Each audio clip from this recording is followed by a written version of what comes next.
पाकिस्तान और मैं करीबन हम उम्र हैं। कुछ थोड़ा सा बड़ा होऊंगा मैं पाकिस्तान से। पाकिस्तान जब कायम हुआ है तो उस वक्त हमने सुना है अपने बुजुर्गों से कि ये पिनें होती हैं दफ्तर में जो कागजों को जोड़ने वाली, वो पिनें भी मौजूद नहीं थी। लोग दरख्तों के नीचे बैठकर बबोल के कांटों से कागजात को जोड़ते थे। और इसी को अशफाक अहमद खान साहब, जो हमारे इंतहाई मायानाज दानिश्वर पाकिस्तान के, अल्लाह उनकी मगफरत करे, उन्होंने पाकिस्तान की कहानी को एक फिक्रे में बयान किया था कि ये कांटे से कहूटे तक का सफर है और दुनिया की यानी एक छठी बड़ी एटमी ताकत बन गया और आलमे इस्लाम की पहली एक एटमी ताकत बन गया।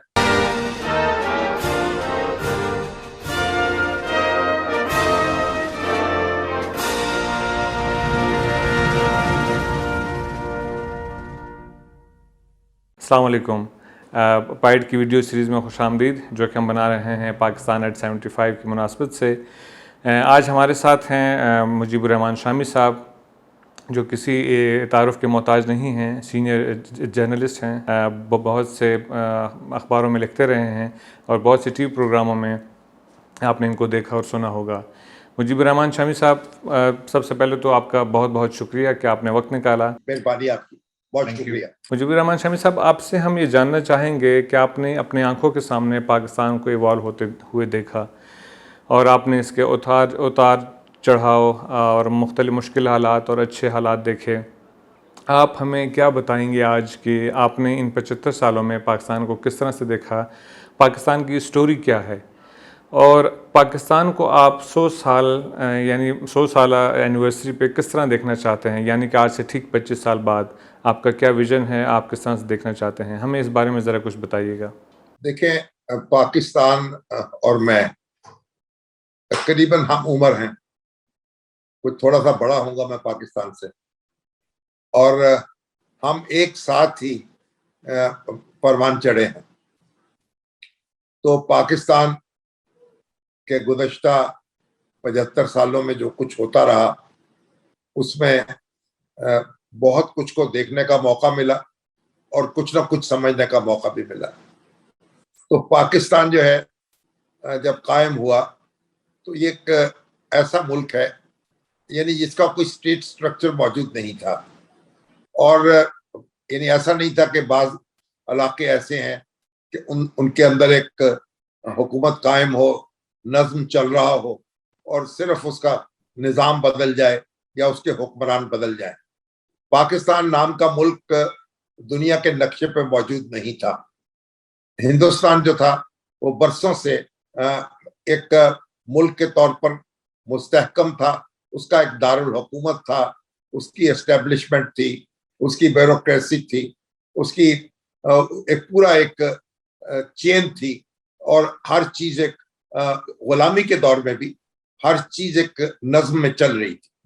तो पाकिस्तान जब कायम हुआ तो ये एक नया मुल्क था, इसको नए सिरे से कायम करना था, इसका रियासती ढांचा नए सिरे से खड़ा करना था। इसके पास यानी कोई दारुल हुकूमत नहीं था, कोई इसके पास ब्यूरोक्रेसी नहीं थी, कोई इसकी फौज नहीं थी, और ये सारे अदारे, कोई इसकी पार्लियामेंट नहीं थी, और कोई इसके पास एक्सपीरियंस जो है वो रूलिंग क्लास नहीं थी। कोई ऐसे लोग नहीं थे जिनको तजर्बा हो बहुत मुल्क चलाने का। तो पाकिस्तान कायम हुआ तो अल्हम्दुलिल्लाह आपने देखा, देखते ही देखते स्टेट स्ट्रक्चर खड़ा हो गया और पाकिस्तान जो है एक पूरी तबोताब से एक रियासत के तौर पे अपना किरदार अदा करने लगा। तो पाकिस्तान जब कायम हुआ है तो उस वक्त हमने सुना है अपने बुजुर्गों से कि ये पिनें होती हैं दफ्तर में जो कागजों को जोड़ने वाली, वो पिनें भी मौजूद नहीं थी। लोग दरख्तों के नीचे बैठकर बबोल के कांटों से कागजात को जोड़ते थे। और इसी को अशफाक अहमद खान साहब, जो हमारे इंतहाई मायानाज दानिश्वर पाकिस्तान के, अल्लाह उनकी मगफरत करे, उन्होंने पाकिस्तान की कहानी को एक फिक्रे में बयान किया था कि ये कांटे से कहूटे तक का सफर है। तो पाकिस्तान कांटे से शुरू होके, बबोल के कांटों से शुरू होके फिर कहूटा तक पहुंचा और दुनिया की यानी एक छठी बड़ी एटमी ताकत बन गया और आलमे इस्लाम की पहली एक एटमी ताकत बन गया। तो ये कोई और मुल्क ये कामयाबी हासिल नहीं कर सका जो पाकिस्तान ने हासिल की।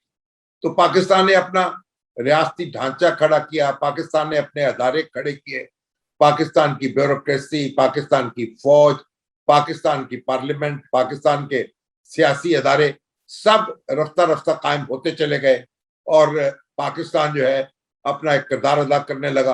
तो ये समझा जाता था कि पाकिस्तान चंद माह के अंदर, और हमारे कांग्रेस के जो लीडर थे जिनमें खुद पंडित जवाहरलाल नेहरू भी शामिल थे और दूसरे उनके रहनुमा भी थे, वो ये समझ रहे थे कि 6 महीने के अंदर अंदर ये घुटने टेक देगा मुल्क और ये सब लोग वापस आ जाएंगे। लेकिन ऐसा नहीं हुआ और पाकिस्तान जो है उसने अपना तशख्खुस कायम किया, अपने आप को मनवाया, एक बड़ी ताकत के तौर पर वो पहचाना गया। तो पाकिस्तान एक ऐसा मुल्क नहीं है कि जो कायम हुआ हो, मुश्किलात से गुजर रहा हो और अभी तक लुढ़कनियां खा रहा हो और हम समझें कि पाकिस्तान ये मुल्क जो है अभी तजर्बा कर रहा है और इंशाल्लाह आहिस्ता आहिस्ता आगे बढ़ता जाएगा। पाकिस्तान के जो पहले 25-30 साल हैं, पाकिस्तान ने उसमें एक शानदार तरक्की की है और हर मैदान में अपने आप को मनवाया है। उसके तालीमी इदारों ने, यहाँ आप आलमे इस्लाम पूरे के स्टूडेंट्स यहाँ आते थे तालीम हासिल करने के लिए। फिर आलमे इस्लाम के जो फाइनेंशियल इंस्टीट्यूशंस हैं, जो उनके दूसरे अदारे हैं, वो खड़े करने में पाकिस्तान ने बड़ी मदद की, तालीमी अदारे खड़े करने में बड़ी मदद की। तो पाकिस्तान जो है, लेकिन पाकिस्तान जो चीज लैक कर रहा था, पाकिस्तान में एक सियासी इस्तेहकाम जो है वो नहीं आया। पाकिस्तान के पास वो तजर्बाकार वो सियासी रहनुमा नहीं थे बड़ी तादाद में, या सियासी कारकुन जो मुल्क के इक़्तिदार को संभाल लेते और फिर इसका जो नज़्म है उसको अच्छी तरह मुस्तहकम कर देते। जैसे कि इंडिया में आपने देखा कि उन्होंने पहले साल दूसरे साल वो यानी 2 साल 3 साल के अंदर उनका कॉन्स्टिट्यूशन बन गया और पंडित जवाहरलाल नेहरू एक तवील अरसे तक वजीर आजम रहे और एक बड़ी यानी चीजों को एक अदालत जाती जो है उसकी तश्कील वो मुमकिन हुई। पाकिस्तान में ऐसा नहीं हो सका।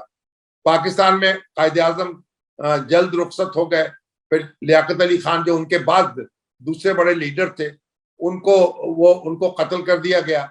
उसके बाद पाकिस्तान में अदम इस्तेहकाम का दौर शुरू हुआ और पाकिस्तान में फिर मिलिट्री टेक ओवर्स भी हुए और हम अपने कॉन्स्टिट्यूशन हमने बनाया भी, लेकिन उस पर फिर कारबंद नहीं रह सके और इसी झगड़े में हमने मशरकी पाकिस्तान जो है वो भी गंवा दिया।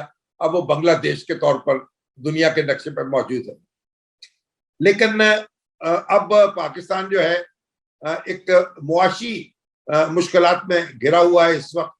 और पाकिस्तान जबकि कायम हुआ था तो इब्तदाई सालों में उसने अपनी मुआशी मुश्किलात पर भी काबू पाया, उसने अपने दिफा को भी आगे बढ़ाया और दुनिया के नक्शे पर आलमी मंजर में आलमी मंजरनामे में भी अपना एक किरदार अदा किया। तो पाकिस्तान ने ये सेटबैक तो पाकिस्तान को हुआ है, उसमें इसकी सियासत जो है वो अदम इस्तेहकाम का शिकार रही है और ये सिलसिला आज भी मौजूद है। लेकिन इसके बावजूद पाकिस्तान ने, आप देखिए, जब अफगानिस्तान में सोवियत फौजें आई तो पाकिस्तान ने एक आलमी कोलिशन कायम की और सोवियत फौजों के खिलाफ जो अफगान मुजाहिदीन ने उनका साथ दिया पूरी दुनिया के साथ जुड़कर, और सोवियत यूनियन जो है उसकी फौजों को वहां से वापस जाना पड़ा और आज इस नाम का मुल्क दुनिया के नक्शे पे मौजूद नहीं है। सोवियत यूनियन ने इंडिया के साथ मिलकर पाकिस्तान को दोलख्त करने में किरदार अदा किया था, तो आप इस लिहाज से तो हमने उसका हिसाब चुका दिया और पाकिस्तान जो है लेकिन आज अपनी पूरी ताकत के साथ फिर भी खड़ा है। तो पाकिस्तान की इस वक्त जो मुश्किल है वो मुआशी मुश्किलात हैं जो सियासी मुश्किलात के साथ जुड़ी हुई हैं। तो हमारा जो दस्तूर है उससे वो एक दस्तूर तो मौजूद है और हम उसके साथ कमिटेड भी हैं, लेकिन उस पर हम अमल जो है वो उसका कोई मयार कायम नहीं कर सके। बार बार उससे इनहराफ होता है, मुख्तलिफ अदारे जो हैं उसकी पाबंदी नहीं कर पाते और उसका अपना अपना अपने अपने दायरे में अपना किरदार अदा नहीं करते, तो उसकी वजह से हमारी मुआशी मुश्किलात जो हैं वो भी मौजूद हैं। और इसी की वजह से हमारा जो इंतजामी ढांचा है, जो ब्यूरोक्रेसी का स्ट्रक्चर, उसको भी नुकसान पहुंचा है। और हमारी मईशत जो है वो भी जो टेक ओवर कर ली गई इंडस्ट्रीज सकूत ढाका के बाद जो हालात यहाँ पैदा हुए और जो हुकूमत ने नेशनलाइज कर लिया, उसके असरात से पाकिस्तान अभी तक नहीं निकल सका। तो ये मुश्किलात तो हैं, लेकिन पाकिस्तान के अब भी जो नौजवान हैं वो बड़े पुरअज़्म हैं, इनके तालीमी अदारे जो हैं वो काम कर रहे हैं। और आपकी देखें, उनकी एक पाकिस्तान एक स्ट्रक्चर्ड सोसाइटी है, उसका एक तहरीरी दस्तूर है, उसकी अदलिया, उसकी दफाई अफवाज, उसकी ब्यूरोक्रेसी और उसकी पार्लियामेंट भी बहरहाल अपना अपने तौर पर आगे बढ़ने की कोशिश कर रही हैं। तो मेरा ख्याल जो पाकिस्तान को चैलेंज दरपेश है वो मुआशी तौर पर आगे बढ़ने का चैलेंज है। और जो पाकिस्तान के जो लोग हैं वो हुनरमंद भी हैं और एजुकेटेड भी हैं, और मुझे लगता यह है कि हम अपनी मुश्किलात पर काबू पा लेंगे और इंशाअल्लाह आइंदा 25 साल में हम वहां खड़े होंगे जहां के हमें बहुत पहले खड़े हो जाना चाहिए था। अगर हमारा सियासियत में इस्तेहकाम ना होता और अगर हम अपने रास्ते पर कारबंद रहते तो यकीनन आज जर्मनी और जापान जो है, अगर उसके हम पल्ला नहीं होते तो उनके बहरहाल पीछे तो जरूर खड़े होते। तो पाकिस्तान जो है अपने, तो ये पाकिस्तान की मुश्किल है और इसी पर हमने काबू पाना है। और हमारे सारे अहले दानिश को भी और अहले सियासत को भी मैं समझता हूँ इस पर अपनी तवज्जो मरकूज रखनी चाहिए कि हम अपने निज़ाम की हिफाजत कर सकें और इसमें जो इनहराफ होते हैं उनको रोक सकें। बहुत बहुत शुक्रिया मुजीबर रहमान शामी साहब, आपने तो बहुत ज़बरदस्त खुलासा बड़े कम वक्त में बता दिया। और आपने ये भी बताया कि 25 साल बाद आप किस तरह से देखते हैं हमारे मुल्क को। उम्मीद करते हैं कि 25 साल बाद वाला पाकिस्तान इससे बेहतर और अच्छी शक्ल में होगा। Thank you.